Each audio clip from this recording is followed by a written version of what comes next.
Historical Jesus, number 12, intensified conflict. During his last week, Jesus spent his days in the temple courts, and he went at night to his friend's house in Bethany on the Mount of Olives. So you got to imagine he spends the days there in the public eye, but then he leaves every night. During this time, this last week of his life, everything we've seen about conflict in the past gets intensified. And now, different groups all take their shot at Jesus. Jesus stands and he is teaching publicly in the temple courtyards. You got to imagine this. He's not in a building. The temple is a building, but the only people that can go in the building called the temple are the priests. So he's not going to be in the building. He's going to be in the courtyard, these massive courtyards where he can have people around him that can hear him. And so the first question they throw at him right after this demonstration in the temple is, by what authority, Jesus? Excuse me, by what authority are you doing this? That's their question for him. And that question's got like a double edge to it, right? Because Jesus can't say, oh, it's by the authority of the high priest Joseph Caiaphas. He can't say that. It's not by, you know what I mean? He can't say it's by the authority of the Sanhedrin. He can't say it's by the authority of the proconsul Pilate. It's by the authority of God, right? He's like a prophet speaking for God. But if he says it's by the authority of God, they'll just say, why should we believe you? Right? And it's easy to see how they can somehow undermine his credibility. These people don't even know him, most of these people. I mean, he's got his people that are there in the crowd. But a lot of the people listening to him in Jerusalem at this time, they've never seen him before. Or maybe they saw him, but it was just like, oh, there's just another person, right? And now he's in the public eye. And so they want to undermine him, because if they can undermine his credibility, he cannot start a movement. He cannot cause any trouble if people just write him off as a wacko. So Jesus, it's just unbelievable what he does. He says to them, look, I'll answer your question if you answer my question. John's baptism, from heaven or from men? And they said, oh, that's a good one. That's a good one, because if we say yes, then he'll say, why weren't you baptized by John? If you believe it's from God. And if we say from men, then we fear the people, because they all believe John was a prophet. Right? So the very thing they're trying to do to Jesus, undermine his credibility, Jesus would do to them if they said the truth. So they said, we don't know. And Jesus says, well, then I won't tell you by what authority I do these things. And I mean, just imagine, you just got to imagine the crowd. I mean, they don't know anything. They're just there to celebrate Passover. They're like, yeah, let my people go. Moses, Egypt, the whole celebration, right? And they're just seeing this, and they're just like, who is this guy? Did you see that? He just shut them up. Yeah. Nobody shuts these guys up. Who does he think he is? Right? And there's a lot of curiosity. Then they come at him. So that was the chief priests and the elders that brought that one. So these are the people that have the ability to arrest you, put you, in jail, and ask Pilate to kill you. I mean, and that's what Jesus, he shuts them right down. Then the next group comes up to him. There are three of these stumper questions. The second one is about paying taxes to Caesar. The Pharisees and the Herodians tried to entangle him. Now, the Herodians are the people that are associated with Herod Antipas of Galilee. He's the ruler up there, tetrarch of Galilee and Perea. And so they're politically motivated to deal with Jesus. And the Pharisees, they don't really care about Herod, but they care about his law, and they think Jesus. So you have this like the enemy of my enemy is my friend coalition going on here. And they sharpen up this question, they get it just right, and then they throw it right at Jesus. Right? And they ask him the question, teacher, and it's so funny how they started too. They try to butter him up. They say, teacher, we know that you are true, and you do not care about anyone's opinion. For you are not swayed by appearances, but truly teach the way of God. Is it lawful to pay taxes to Caesar or not? Should we pay them or should we not? That's another good question, right? If he says, yes, pay your taxes to Caesar, he's just lost all the people. All the people hate paying taxes to Rome because Rome is an imposter nation. This is God's promised land He gave to Abraham, Isaac, and Jacob. This is the land of King David. Why are these dogs, these Gentiles, why are they here at all? I don't want to give them my money, right? So if you're the Messiah, you should have something to say about this, right? And the people don't want him to say yes, pay taxes. He loses his credibility with the people if he says yes. If he says no, they're going to go report him. He'll be arrested by dinner. I mean, that's all it takes to get arrested by the Roman government. All you have to do is go in a public place and say, I don't think we should pay taxes. Boom. I mean, you want to hit him in a sore spot, that's where you go. And so Jesus says, bring me a coin. Bring me a coin. Bring me a denarius and let me look at it. So one of them handed him a coin. Jesus looked at it. He says, whose inscription is this on the coin? Right? And then what do they say? Caesar's. Right? This is Caesar's head on the coin. And Jesus says, render unto Caesar what is Caesar's, and when it's a God, what is God's. It's the perfect answer. It avoids both pitfalls, both ditches on either side, and people can interpret it in different ways depending on how they hear it. And so they're just like, yeah, but, and there's no comeback. It says they marveled. They're just like, wow, I thought that question that would surely entrap him. Either way, we win, but somehow we lose again. And so that was the chief priests and the elders for the first question. That was the Pharisees and the Herodians for the second question. Jesus is like, come on, bring it on. Here comes the Sadducees. They're going to throw them their curveball, and Jesus is going to knock it right out of the park.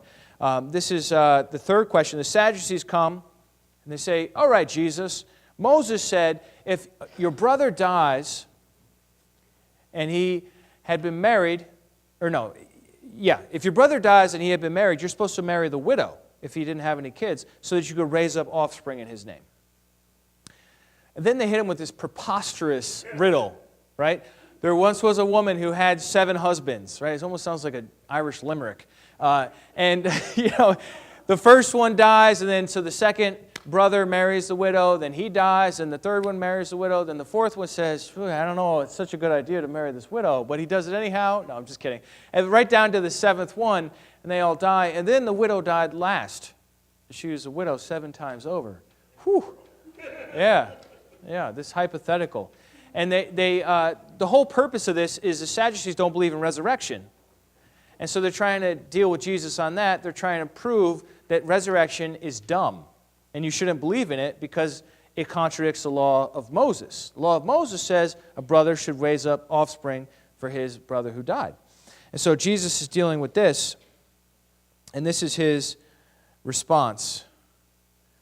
Jesus said to them, the sons of this age marry and are given in marriage, but those who are considered worthy to attain to that age and to the resurrection from the dead neither marry nor are given in marriage.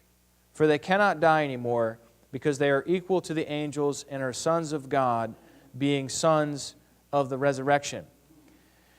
It turns out, and they already knew this, that when your spouse dies, the marriage ends. Everybody knows that. That's why they got married again, right? And so the only way for the Sadducees' preposterous riddle to actually be a problem is if you were still married in the resurrection to the person whose marriage you ended with when you died, right? And so, in other words, you would have to get married in the resurrection. Do you see what I'm saying here? Because when somebody dies, the marriage ends. Whether it's you or the other person, that ends the marriage. So in order for this to be a problem, they'd have to get remarried in the resurrection. And Jesus says they don't get married in the resurrection. Nobody's marrying or being given in marriage in the resurrection. We're like the angels. So it's like, this isn't even, Jesus is like not even breaking a sweat here. He's just like, do you realize that the answer is in the question here, people? And then he goes on to make his point in verse 37 here, but that the dead are raised, even Moses showed in the passage about the bush, where he calls the Lord the God, he calls the Lord the God of Abraham, the God of Isaac, and the God of Jacob. Now, he is not the God of the dead, but of the living, for all live to him. Then some of the scribes answered, Teacher, you have spoken well. They believed in the resurrection. They like that answer. The scribes love it when you quote the law. For they no longer dared to ask him any question. So, to help with this a little bit, I want to quote Anthony Buzzard. He writes, the logic of Jesus' argument was simply that since Abraham, Isaac, and Jacob had long been dead, there must be a future resurrection to restore them to life, so that their relationship with the living God could be resumed and they could receive what the covenant had guaranteed them.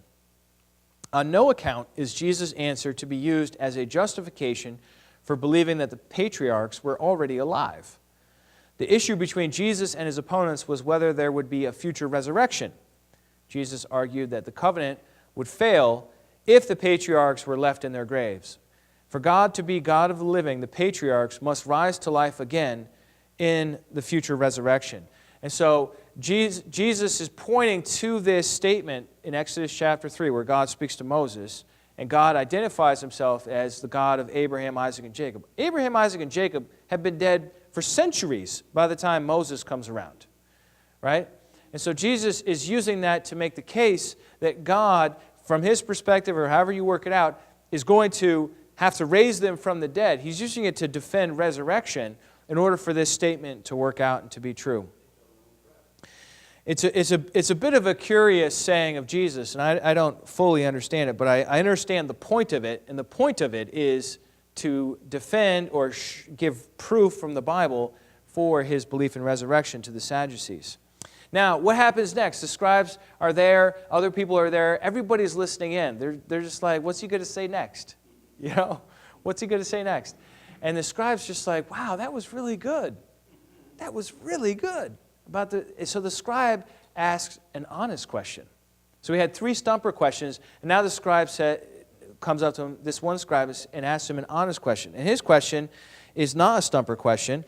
It's just to see what Jesus had to say on this one issue here. And the question he asks is, which commandment is the greatest of all? You're a scribe, you're into reading Scripture. According to some counts, there are 613. Which one is the greatest? And Jesus quotes to them the Shema, the Creed of Israel. Hear, O Israel, the Lord our God, the Lord is one, and you shall love the Lord your God with all your heart, with all your soul, with all your mind, and with all your strength. The second is this, you shall love your neighbor as yourself. There is no other commandment greater than these. And the scribe likes Jesus' answer again. This is the most agreeable guy in like the whole last week of Jesus' life. It's like the one guy that believes in him other than his own followers, right? And the scribe says, you're right, teacher. You have truly said that he is one and there is no other besides him. And then Jesus goes to say to him, you're not far from the kingdom of God. And he just kind of leaves it there. We don't know what happened next or whether or not the scribe became a follower or if he believed in him or not. But we do know they agree on the definition of God as a singular individual. The scribe had said, he is one, and there is no other besides him. The word he is a singular personal pronoun, and thus it indicates a singular person as God, as opposed to a plural or plurality. They agree on humanity's duty also. What's humanity's duty is to love God with everything and then love your neighbor as yourself. And this is the one positive interaction Jesus has in this public scene. Then Jesus turns the table on them. He goes on the offensive, and he gets his stumper question ready and throws it at them. And that's when Jesus asks them the question, what do you think about the Christ? He's talking to the Pharisees in this scene. What do you think about the Christ? Whose son is he? Whose son is the Messiah? What do you guys think? And the Pharisees say, the son of David. And then Jesus says, he said to him, this is Matthew 22:43, how is it then that David in the Spirit calls him Lord, saying, the Lord said to my Lord, sit at my right hand until I put your enemies under your feet. If then David calls him Lord, how is he his son? And no one was able to answer him a word, nor from that day did anyone dare to ask him any more questions. So you got everybody asking Jesus their stumper questions, their riddles, and he's answering them effortlessly. And now he gives them one of his own, and they're just like, what? Because in their mind, the Father's always greater than the Son, right? And so the patriarchs are always greater than anyone who's living in that day. And so David, if the Messiah is the son of David, why does David call the Messiah Lord? Doesn't make any sense. How could he call his son Lord, right? It seems kind of strange. And so this is one of those that I wish we had a little bit more on, honestly, because Jesus doesn't explain it. I mean, that's the whole point, right, of being a stumper question is you don't explain the answer. So he just lets it hang there in the air. But I'm going to take a stab at it since I'm standing up here and see what you think. Now, there are some exceptions, of course, where fathers are greater than or sons are greater than their fathers. Kish, I wouldn't be surprised if you've never even heard of him. His son was Saul, though, the first and great king of Israel, right? Or Jesse, he was a good man, but David was the king, a man after God's own. So sometimes you could point to exceptions. But I don't think that's what Jesus is really doing here. His mother, of course, was a descendant of David. You know that, right? Mary was a descendant of David. And his father, well, that's another story, right, on his father. The demons knew who he was. Mary knew who he was. Maybe some of his inner circle knew at this time. But none of the critics knew. They were all clueless, right? But the simple fact is, Jesus is not just the son of David. He's also the Son of God. He's both. And so maybe he's trying to lead them towards that understanding. Maybe he's trying to give them a way to where their mind is going to really chew on something and process it and help them to conclude that he is more than just another son. There were sons of David that were running around in Jerusalem in that very temple area probably. But not other sons of God. I can tell you that much. Okay? And so that is, I think, what's going on there. And then, after these questions, we get to the parables against his enemies. And these are interspersed within the stumper questions. Everything is all lumped together. I'm just splitting it out so that it's easy for me to talk about right now. But interspersed in between, you have these parables. And I just marvel at the creative genius of Jesus to answer these. I mean, when you're in a stressful situation, you know how well your mind works creatively? Not well at all, right? You sink into like fight or flight mode, and you can't really come up with anything whimsical. Jesus apparently did not have that problem, because he would answer the toughest stumper question and then throw back at them a made-up story that would exactly hit them in the most convicting way. I love it. I think it's so cool. And so, of course, if you ask Jesus, he would say, these are not my own words. I'm just doing what the Father has told me, right? Because he had that incredible connection and humility, paradoxical submission. The first one here is in Matthew 21, where the Father, Jesus has just answered the stumper question about the authority. By whose authority do you do this? He answered that. And then he says, let me tell you guys a story. There was a father who had 2 sons. And the first son, he said, boys, I want you to go work in my vineyard. The first son said, no, I'm not working in the vineyard today, Dad. I'm not doing it. And then later on he changed his mind and he went and he worked, right? That's the one I identify with. And then the second son says, I'll do it. Yeah, sure, I'll do it. And then he doesn't do it, right? And so Jesus asked them the question, which one did the Father's will? And they said, well, it's the first son. And then Jesus says the following. Jesus said to them, truly I say to you, the tax collectors and the prostitutes go into the kingdom of God before you. For John came to you in the way of righteousness, and you did not believe him. But the tax collectors and the prostitutes believed him, and even when you saw it, you did not afterward change your minds and believe him. That's a zinger. That's what I call those parables. Very convicting, right? So they had just been talking about John's baptism and all this, and Jesus is like, yeah, John's baptism, you didn't believe it in the beginning. You're like the son that said no. But then even later on, when you saw all the people believed and that this was actually an act of God, you still didn't change your mind. You're worse than either of those kids, right? Why does Jesus do this? Why does he talk to them like this? I believe it's because he He's trying to get them to repent. He's not just being mean, or he's not being mean at all. He's speaking truth, but it's designed to pierce the heart. But you cannot, nor could Jesus, force anyone to change. You just can't.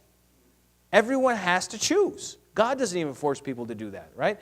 And so Jesus is giving them every reason in the world. In the midst of all this, I haven't even mentioned this, he's healing lame people and blind people, right? He's carrying on his healing ministry. He's preaching to the crowds. He's handling the stumper questions. He's throwing back these parables. I mean, what else do they want?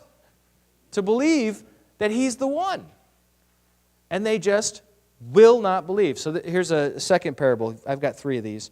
The parable of the wicked tenants. Following right on the heels of this one, this is a guy who owned a vineyard, and he rented it out to some tenants, and he sent some servants, and they beat up some servants, and they treated them shamefully, and they even killed some servants. And then the owner says, well, I'll send my son, they'll respect my son. And what they say is, when they see him coming, they say, oh, this is the heir. Come, let us kill him and have his inheritance. And that's what they do. And Jesus asks the question. I love how he does it. He asks the question. He doesn't just tell it to him. He asks the question. What do you think he's going to do when he comes? What do you think the owner is going to do when he comes? And this is what they say. This is what they say to Jesus. He will put those wretches to a miserable death and let out the vineyard to other tenants who will give them the fruits in their seasons. Unwittingly, they've just condemned themselves. That's them. They are the wicked tenants. They are the ones responsible for caring for God's vineyard, for his people. And instead of accepting the prophet John, they've rejected the prophet John. Instead of accepting the Son himself, they're just a few days from now going to be shaking their fists saying, crucify him, crucify him. They are exactly those people. And Jesus isn't doing this to be cute, and he's not doing it to show off. He's trying to reach them. I believe he's trying to reach them, and that's why he hits them with this. And it does not work. And then he goes on, he talks about the stone which the builders have rejected. He quotes some more scripture to them, and this is their response. When the chief priests and the Pharisees heard his parables, they perceived that he was speaking about them. Yeah, duh, right? And although they were seeking to arrest him, they feared the crowds because they held him to be a prophet. We saw last time how they were hanging on his words. You know, it's like, just imagine like seeing this guy in action, and they have no idea who he is, and they're just, did he just say that? He was talking about them? Do they realize he's talking about them right now?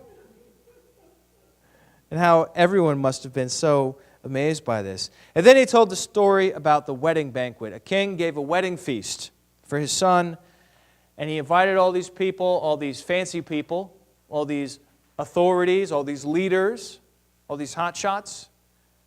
And not only did they not come, but they beat up his servants who gave the message.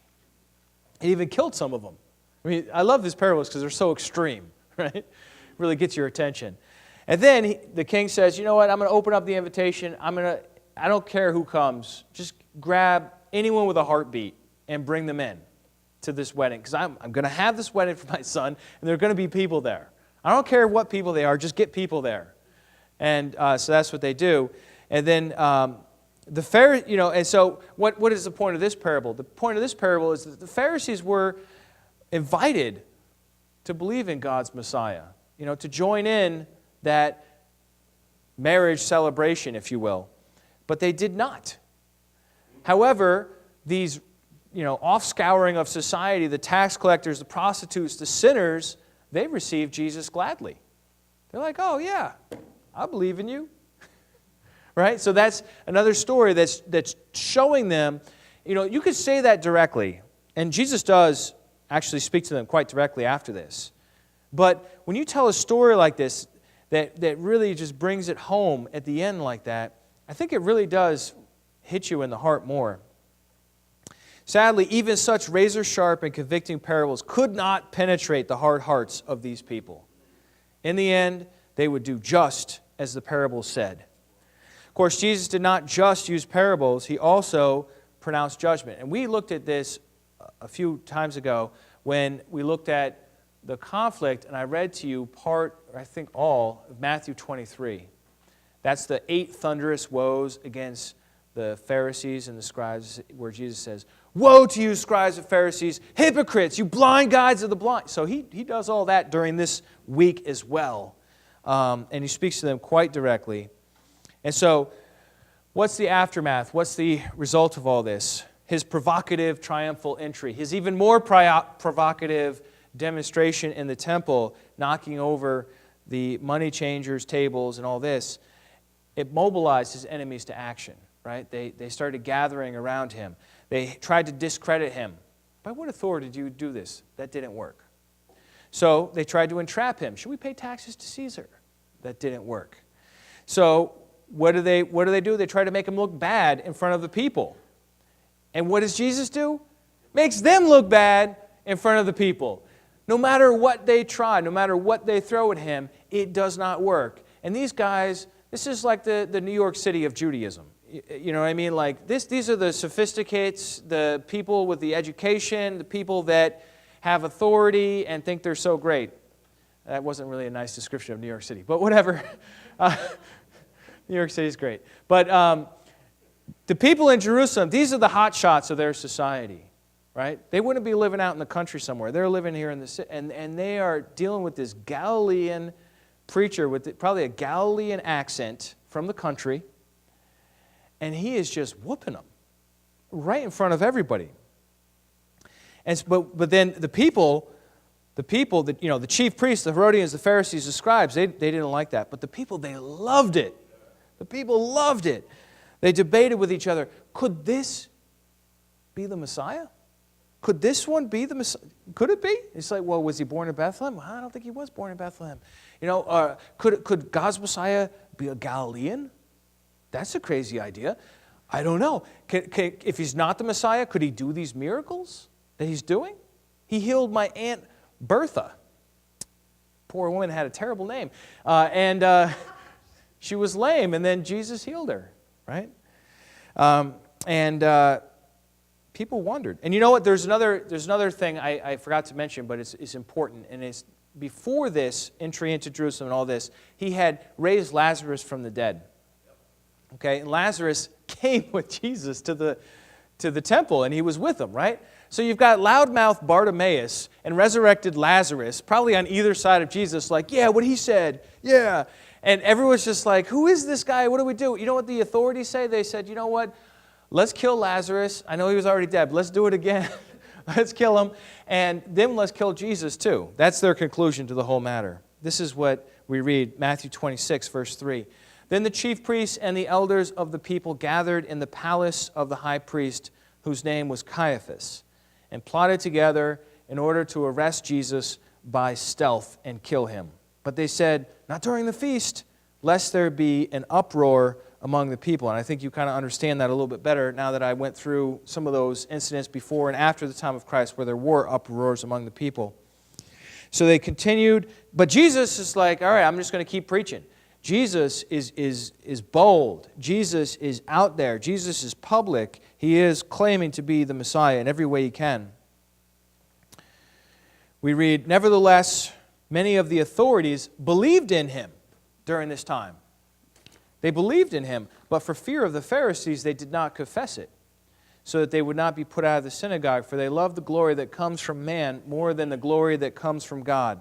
They were going to have to wait, these authorities. They were going to have to wait and hatch a plan to whisk him away when he was alone.